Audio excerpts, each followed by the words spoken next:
This capability of rotation in a body is known as turning effect of a force on a rigid body about a fixed axis of rotation called torque or moment of force. So this torque depends upon force applied and the perpendicular distance between the point of application of the force and axis of rotation. Fine. Let's understand with the help of this diagram. So the diagram represented here is similar to this one. So now I have, this is the axis of rotation and here I have fixed the scale. So when I apply the force in this direction, it rotates. I apply force in the opposite direction, it rotates in the opposite direction.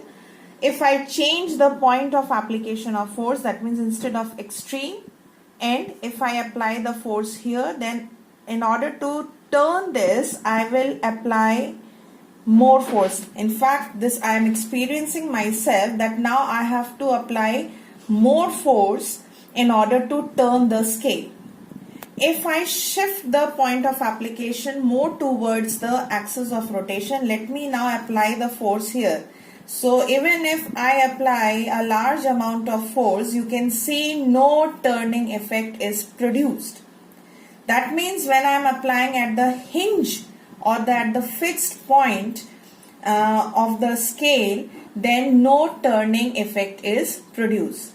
Hence, in order to produce torque in a body, it is very much important that where are we applying the force.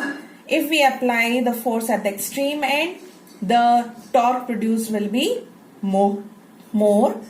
If I reduce this distance, then torque will be less. And at the extreme end, there is no torque at all. Doesn't matter how large force I am applying. So that means the force which is applied here, if instead of at point A, if I apply force in this direction or in this direction, it will not produce any torque in the body, and hence this rod or this beam will not at all rotate or turn. Now let us see the formula of moment of force or torque.